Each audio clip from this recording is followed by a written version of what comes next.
viewers, and welcome to this week's episode of The Unusual Brief, where we discuss unusual things that are briefly, unusually. And my name is Dr. Sikhala. I'm your host with Sean. And welcome to the show. Today we're going to be talking about something that is very interesting, Sean. Hansi, ED visits MT. Oh wow, yeah. You know, like how it is, suddenly we had RG, now ED visits MT. Yeah, man. What's your take? But before I even go on your take, there's something funny that happened. So the president was there, and this guy, this overzealous reporter was like, so had you visited Monge Jangrai? And then he was like, where am I? Where am I now? It's like someone saying to you, sorry, for lunch, I'll be sleeping, I'll be eating, because lunch I'll be sleeping. What are you doing right now? Hey, Doc, are you here to host a TV show? No, I'm here to pray. Okay, no, I figured. Yeah, 10 years, 6 no, some come go. Na 10, na 6 niggas, you bonodi my checks out boy. No, man. Do you know what I think it was on the part of that journalist? It's kind of like, when you're starstruck, when you see like a celebrity or rather like back in the day when there was a girl you didn't know how to talk to, so you would say just the dumbest thing possible. I feel like it was that. This guy just needed to get his word in. And he got there, he prepared, he's like, all right, today we're meeting with the president. And he gets there and he's like, okay, I have nothing to say. Yes, I have this question. So let me ask him this burning question.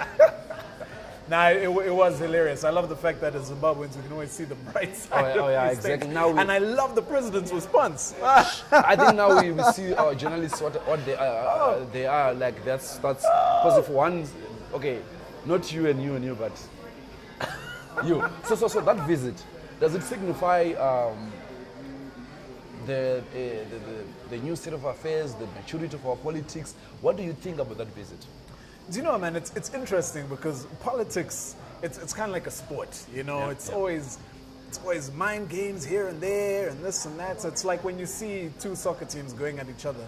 Sometimes it's just friendly competition. Sometimes they genuinely dislike each other.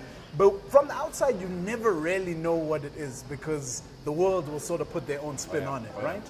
So if the question is, do I think that it's good? I think it's good.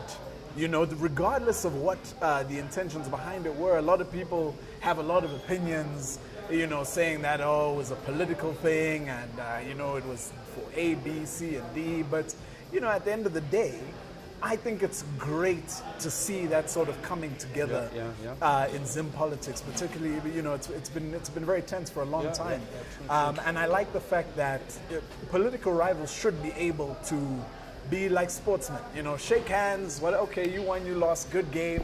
Shame. Obviously they're upset in their own time or whatever, but I think it's good. I think it's progressive. I think it's good going forward. Some went on to the extent of saying, in Africa, when a visitor comes to your house, you honor them by eating. But those guys left without eating. Others say that we talk about ice cream. We're good. Yeah, we're good. we eyed. Yeah. Oh, okay. Talking about the new president, he has set a 100-day plan.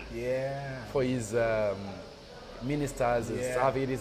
What do you think about that? Man, I think it's interesting because you can see it sort of lit a fire under a lot of bombs. I mean, it's good. There should always be accountability in politics. There should always be deadlines. Actually, not just in politics. Actually, in anything you're doing. In life. If you get a new job, you've got goals that you need to reach. If you're running a company, you need to make certain numbers every month. And I think in government it should be the same. We should be able to, and not with any malice, not in a bad way, we should be able to hold our leaders accountable. And we should be able to say after a certain period of time, okay, what have you done? Are you doing the job that we as the citizens require of you? And ask of you, because I mean, as like the president said in his speech, they are technically our employees in a way. They're there to serve us as the citizen. They're there to serve the country. And so I think it's good that they should be given time limits, they should be given deadlines, and after certain periods of time, people should check in and say, what is it that you have done? Accountability, Sean has kept it well. So ladies, if you want your man to propose, give him 100 days. If he doesn't, dump him. Okay, that is all from us. See you after the break.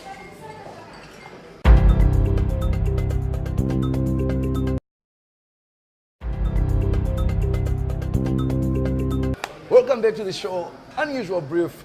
I'm still here, Doc Fikela. Sean is still by my side. Now we're going to be talking about something that is, that pains me.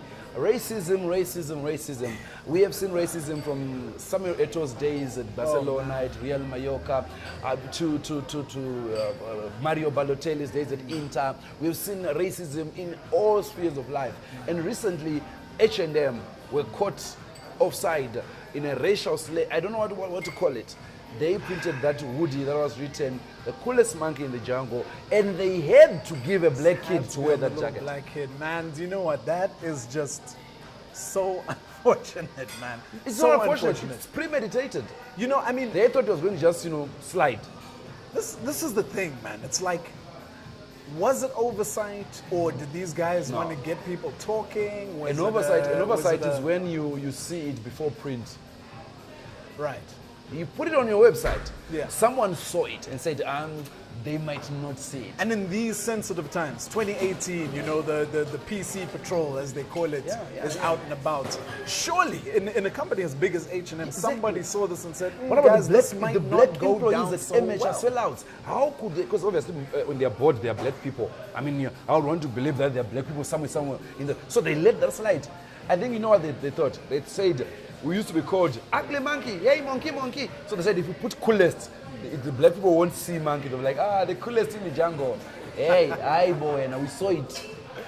Yeah, man, I don't know. It's such a touchy thing because, a lot of people say, oh no, we call kids monkeys, children, the monkeys, coolest monkey in the jungle sort of thing. But again, you have to take responsibility for these sort of things, especially when you're doing something that's going to be in the public eye. It's clothes. These are things people walk around wearing.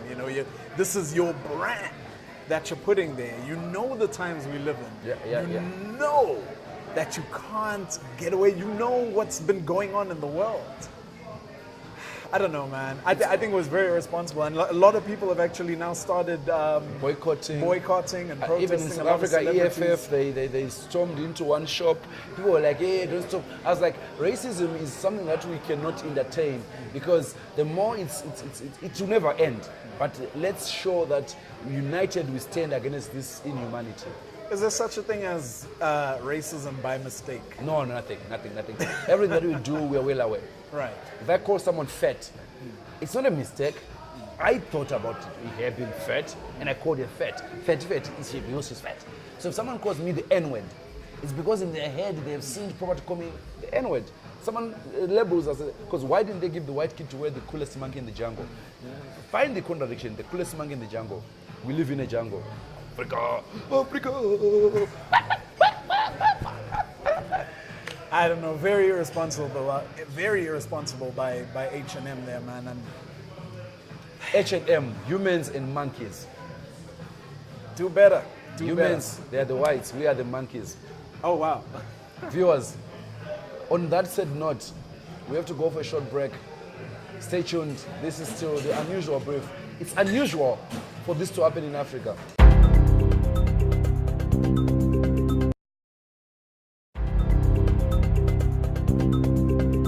Welcome back to the show. My name is Doc Fikela. This is still the Unusual Brief. Today on the show, I have a special guest, none other than Wiwa. Some know him as Job Muranda. Some know him as Job Sikhala, Mr. Shitungwiza. He is a former politician and now he is a lawyer. I don't know to call you former or you're still a politician. No, you can't, you cannot write an obituary of a politician as long as he breathes. So specifically, politics exists in the veins of every person who has been at one point involved himself or herself in politics. So every individual is a politician. Precisely. I'm a politician in the politics of food. So, do you think we have the right crop of politicians in Zimbabwe right now to take us to the promised land? Quite a lot. Every Zimbabwean, including yourself, you have got the capacity to run this country. Every Zimbabwean whom you see moving in the street is fit and proper to be president of this country or to serve in any capacity. Zimbabweans have got brains. Anybody, including the producer of this program, can also serve in our government and produce quite a lot. Zimbabwe has massive talent. Everyone is capable of doing, even this guy who is brewing coffee and tea for us. He has the capacity even to serve in our government. Every Zimbabwean has capacity. So all politicians in our country, minus those corrupt ones, have got the capacity to take Zimbabwe to the next stage. So we are praying that the so-called new dispensation will give us those politicians who will not be selfish, those who would genuinely want to service the people of Zimbabwe. Yes or no? If called to serve, would you take up the call? Of course. This is my country. I'm ready to serve it in any capacity, including being a sweeper. Before we close off the show, my question to you is hinged on racism. I mean, you've seen the reports about the H&M where this kid was wearing the coolest monkey in the jungle. Do you think racism will die? Do you think people who are complaining about this are just attention seekers? What's your take on this? No, racism will never die. And specifically, even if you to realize the recent statement by even the American president, and also his public posturing and his statements since he became the president of the United States of America, demonstrate that racism will be something that is difficult to remove from the atmosphere of the world. But specifically, it is underestimating the other race at their own peril, because the capacity of every race to show what they are built of has always been there for everybody to see. So racism is very difficult to kill. There are hardcore people who are racists, and it will be difficult for us to be able to remove racism from our society and the world. Wow.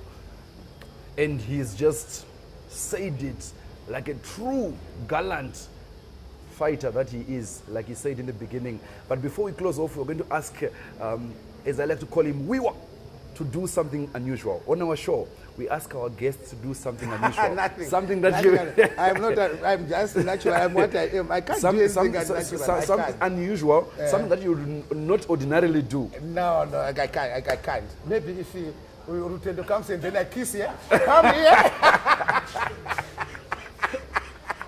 But I know there's something that you do not usually do that you can do to us. Maybe you can throw a slogan that you're not usually. No.